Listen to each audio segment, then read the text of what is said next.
아, 네, 안녕하십니까. 저기 미락정푸드 대표 권대재라고 합니다. 당사 IT은 냉동수산물 글로벌 유통무역 서비스 플랫폼이고요. 목차는 보시는 바와 같고, 어, 죄송한데 이거 잘 안 눌러져가 시간이 좀. 그래요? 새로 시작하면. 네, 처음부터 다시 네. 시작하신다고 아, 하십니다.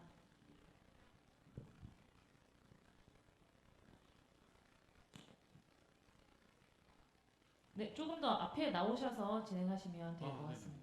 저희가 유튜브로도 송출이 되고 있어서요. 아, 네, 앞에 서서 발표해 주시는 게 좋을 것 같습니다. 네, 시작하겠습니다. 안녕하십니까. 미락정푸드 권대재라고 합니다. 당사 IT은 냉동수산물 글로벌 유통무역 서비스 플랫폼입니다. 네, 목차는 보시는 바와 같고, 일단 냉동수산물이 전 세계 끼치는 영향이 궁금해 하실 건데, 일단 MSC, 해양관리협의회에서 발췌한 자료입니다. 일단 약 15만 명, 개발도상국 사람들의 단백질 공급원이고요. 그리고 약 2만 명이 수산물 직간접적으로 수산물에 종사하고 있습니다. 그리고 약 50%의 거래되는 수산물이 개발도상국에서 진행되고 있다는데, 전 세계 인구가 80억 명 중에 수산물이 직간접적으로 끼치는 전 세계에서 차지한 비율은 12.7%라고 보실 수 있을 겁니다.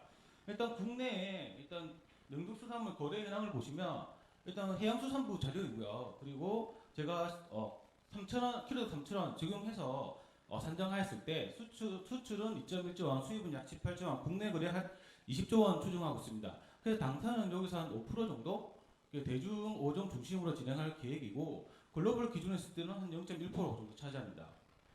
국가별 금액별 수출이 배당인데 위 그래프를 보시면 글로벌적으로 이렇게 냉동수산물은 이루어지고 있다고 아실 수 있으실 겁니다. 일단 저는 냉동수산물 국내 거래 방식을 보시면 카카오톡, 문자, 네이버, 밴더식으로 특별한 플랫폼 없이 진행되고 있고요. 그리고 해외도 마찬가지입니다. 해외도 카카오톡, 이메일, 왓츠앱 이런 식으로 통일된 플랫폼 없이 국내 해외 모두 이루어지고 있습니다. 그래서 저는 일단 부피지라는 부산 PC 투더 글로벌이라는 서비스 플랫폼을 만들어서 일단 MSC WWF에 가입을 해서 글로벌적 가치를 제고하고자 하고요. 그리고 분산되어 있는 해외 수산물, 국내 해외 모두 이렇게 모집하고자 합니다. 또한 그리고 각국의 대성한 상부관을 통해서 저희 플랫폼을 소개해서 이제 플랫폼에 대한 가치를 제고시키자 하고 유통 무역의 부대 산업이 그리고 관세다 물류업까지 확장을 해서 플랫폼에 좀 더 이렇게 가치를 올리고자 하고요. 나중에 결제 기능까지 이렇게 하고자 합니다. 일단 제공하고자 하는 서비스를 보시면 다 비슷하겠지만 실시간 채팅, 단체 채팅, 커뮤니티, 상품 소개 등등 이렇게 무역 서비스 전반적인 무역 서비스를 제공하고자 하고요. 그리고 당사는 실제 이렇게 매출이 일어나는 만큼 국내 거래처는 한 50세계사, 해외 거래처는 한 300군데 보유하고 있고 실제적으로 거래처를 중심으로 저희 플랫폼을 이제 활성화시키고자 하고 그런 거래처를 중심으로 바이럴 마케팅을 진행하고자 합니다. 또한 포워딩, 관세사, 물류까지도 확장할 계획이 있습니다. 플랫폼 지금 BM 모델 정도 만들고 있는데 작년에 이제 부산 창업 사업을 통해서 진행하고 있고요. 올해도 창업 사업 및 지원 사업 그리고 투자를 통해서 지속적으로 개발 확장 고도화시킬 계획이 있으며 향후 해외 진출을 계획하고 있습니다. 가까운 중국 동남아 순으로 진행할 계획입니다. 이게 중요한 핵심적인 부분인데 저희는 일단 국내 해외 업체들이 저희 플랫폼에 자료들을 등록하면 그런 데이터를 중심으로 저희가 직접 유통 무역을 해서 수익을 창출하고자 하고요. 당연히 그렇게 되면 광고 및 상위 노출, 페이 기능 등등 그런 광고 수수료까지 저희 부대 수익으로 이렇게 들어올 겁니다. 그리고 소규모 소상공인 같은 경우는 물동량이 큰 만큼 저희가 직접 수출입 대행을 진행하고자 합니다. 그리고 부가적으로 관세사 포워딩 관련 서비스 관련해서 저희 팀을 만들어서 또한 부대에 부가적인 수익을 창출하고자 합니다. 그럼 이제 데이터를 일단 여기 보시면 만약 보시 어,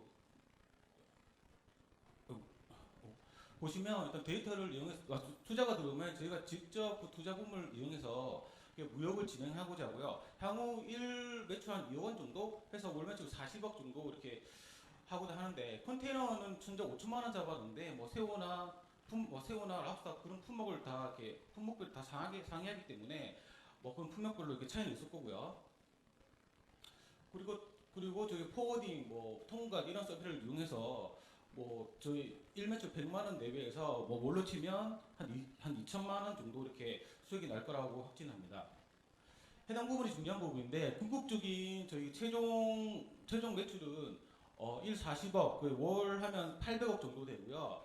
일단 1,000만 명 업체를 기준해서 수산물 직간접 2억만 명 중에 5%입니다. 해서 월 12만 원 정도 받고 사업을 진행할 얘기인데 과연 사용자들이 연 12만 원을 주고 가입할 것이 가격이 궁금해 하실 겁니다. 무역은 재화가 국가 간 이동을 통해서 발생하는 건데 저희 수산물뿐만 아니라 뭐 자동차나 뭐든 이렇게 저희가 직접 수출입 진행하면 현지 국가에 출장을 가거나 아니면 지사를 세워야 됩니다.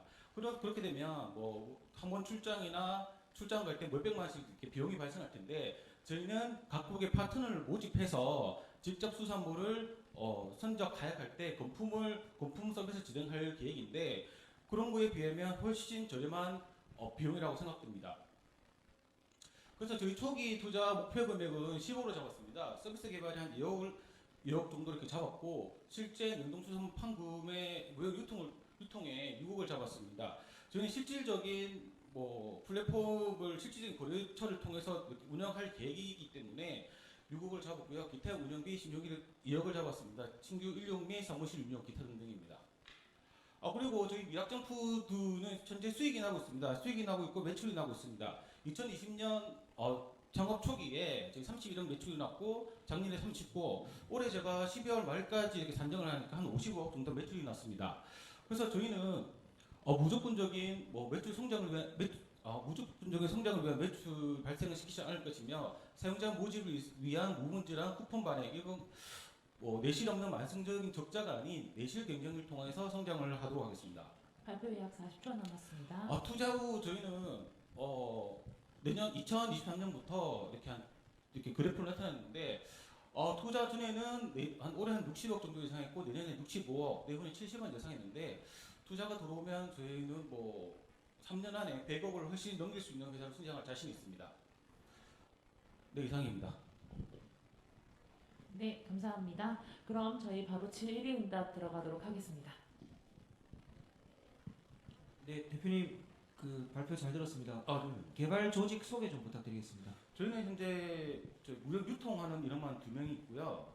저 포함해 총 3명이고 솔직히 좀 개발자는 없는 상황입니다. 개발은 다 외주를 통해서 진행하고 있으며 이번 투자를 통해서 그런 웹 디자인 및 개발자를 영입을 해서 진행할 계획이 있습니다. 지금 그 영입을 하실 분은 어떻게 조금 구체화돼 있는지 아니면은 그냥 일단 채용 공고로 저희 채용하고자 하는 부분인지. 저희 파트너를 통해서 일단 몇 번 소개 받기 받았는데 솔직히 제가 알기로 개발자 아니다 보니까 검증은 현재 안 된 상태이긴 합니다. 네.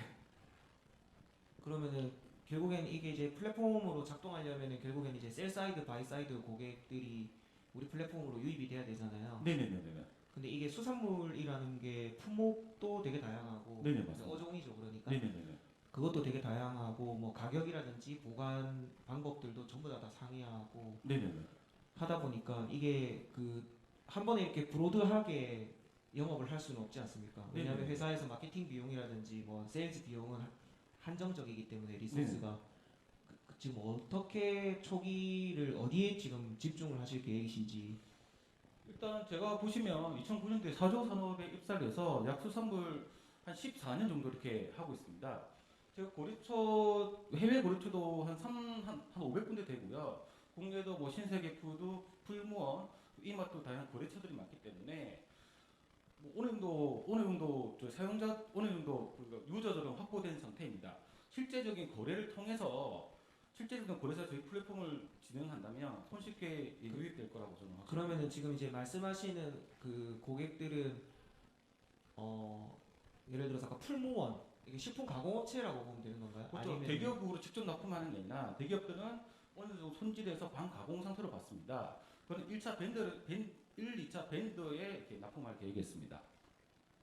그러니까 지금 궁금한 거는 저 플랫폼을 굉장히 파워풀하게 쓸 판매자와 파워풀하게 쓸 수요자가 네네. 누구인지가 알아야지 저희가 지금 무작정 그 플랫폼을 갖다 준다고 그분들이 환영할 건 아니기 때문에 네네. 근데 저희가 그 타겟이 대략적으로 머리에 그 뚜렷하게 들어있지 않으면은 영업이라든지 마케팅에서의 비효율이 발생하잖아요. 네네네. 네, 그래서 여쭤본 부분이거든요. 아, 그러니까 이 플랫폼을 강력하게 쓸 것으로 예상이 되는 공급자와 네네. 수요자를 지금 누구로 보고 계시는 거고 그분들을 초기에 어쨌든 어느 정도 우리 플랫폼으로 유입을 시켜서 활성화를 시키셔야 되잖아요. 네네네. 네, 그래서 여쭤보는 질문들이었습니다. 아, 예. 실제적으로 지금 국내 거래처 53개사이고 해외 거래처는 뭐 여기 300개를 포함한 제가 했는데 한 500개 정도 됩니다. 실제적으로 전부 다 냉동수산물에 대한 무역을 하는 업체들이고 무역과 국내 같은 유통이 있죠. 이런 업체들을 중심으로 해서 제가 플랫폼을 이용할 계획이고 이런 업체를 통해서 저희 플랫폼에 약간 반강제적으로 저희 플랫폼에 등록을 시킨 다음에 그렇게 뭐 이런 식으로 이런 방식으로 제가 플랫폼을 활성화시켜서 거래를 할 계획이고 뭐 장기적으로는 이제 물류 관세사까지 저희 부대업까지 할 계획이 있습니다.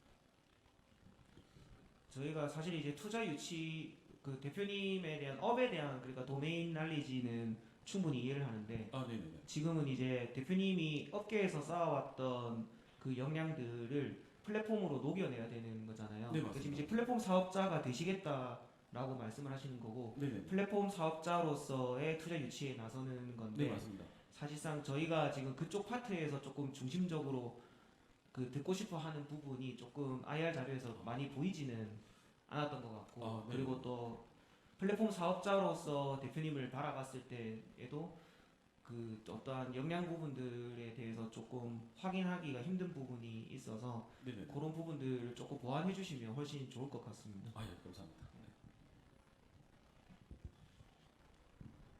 네, 추가로.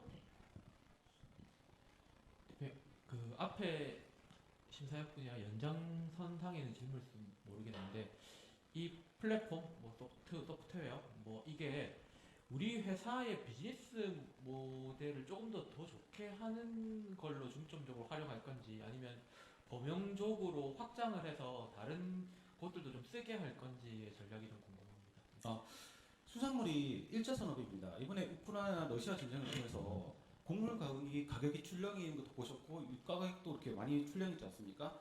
수산물 1차적이기 때문에 아까 지금 모든 지금 무역유통 소통이 다뭐당 구역 각자별로 이렇게 다양한 방법이 있습니다. 그래서 각국의 어느 나라가 많이 잡았고 외액을 했고 그리고 어느 나라가 어떤 오종을 선호하는지 각국의 오늘 보면 더 단절이 되었다고 볼 수 있죠. 그런 걸 저희 플랫폼에 이렇게 등록하면 이 플랫폼을 저희가 데이터화하고 수치화해서 그래프화할 겁니다. 그걸 통해서 그 데이터를 봐서 저희가 적재적소에 수입을 해서 수출을 통해서 저희가 영업이익과 순이익을 높일 계획이 있고요. 예, 그리고 부가적으로 그런 데이터와 자료와 업체 정보를 통해서 호언이 관세사 물류까지 확장해서 이렇게 키워나갈 생각으로 이렇게 만들고 있습니다. 네, 마지막 질문 듣겠습니다. 예, 대표님 발표 잘 들었습니다. 아, 네. 네, 일단 회사는 이제 어쨌든 유통 쪽으로 해서 역량이 좀 핵심 역량이 있다라고 좀 말씀을 주신 것 같습니다. 네네. 그래서 첫 번째 질문은 이 유통 구조에 대한 부분들을 좀 한번 지금 현재 기업 운영에 있어서 네네. 그 부분을 좀 말씀 주시면 좋을 것 같고요. 네네. 두 번째는 이제 재무적인 부분에 대한 것들이 그래도 계속 실적 매출이 성장하고 있는데 네네.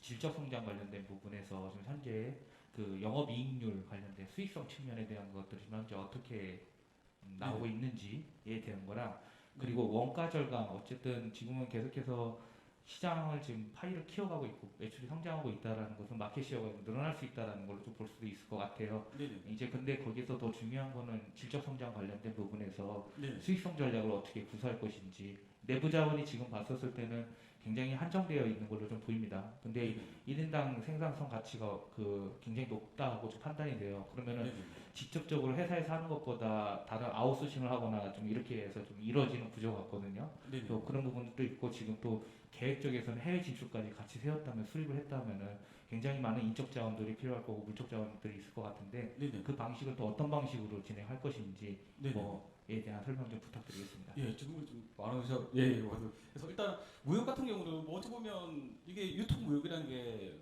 안 해본 사람 어렵게 느낄 수 있지만 간단합니다. 요즘은 뭐 알리바바나 이런 게 워낙 또 잘 돼 있고 해외 네트워크가 워낙 잘 됐기 때문에 상품 냉동수산물도 상품도 어느 정도 획일화돼 있습니다. 그래서 해외 수출 가면 뭐 그냥 물건에 대해서 그러니까 부도가까지 차로 운송을 한 다음에 배에 실어서 국내에 와서 배에 하약한 다음에 통관해서 유통하는 구조이고요. 간단한 구조이고요. 그리고 수익적인 측면에서는 제가 원래 순이익은 계속 나고 있고요. 그러니까 첫 해, 두 번째 해가 순이익이 워낙 낮은데 제가 그때 HMR 사업을 진행을 하면서 이렇게 수익이 워낙 낮았고요. 그때 외주 이용도 있었고 제가 기계 장비도 몇천만 원씩 구매를 했었습니다. 그리고 제가 한성 기업이나 다른 기업, 뭐 대기업에도 납품을 하다 보니까 이게 영업이익이 많이 낮았는데 뭐 에비타라고 하죠. 감가상각금 때문에 이렇게 많이 낮았는데 올해는 그래도 이게 지금 뭐 올해 매출은 55억인데 아직까지가 지금 그 세 개 사무소하고 지금 산정하고 있거든요. 그래서 순이익은 날 것 같습니다. 앞으로도 뭐 이렇게 지속적으로 이렇게 진행할 계획이고, 그또 죄송합니다. 질문이 또. 네, 여기서 예. 마무리하도록 하겠습니다. 네, 시간이 다 돼서요. 네, 발표 수고하셨습니다. 감사합니다.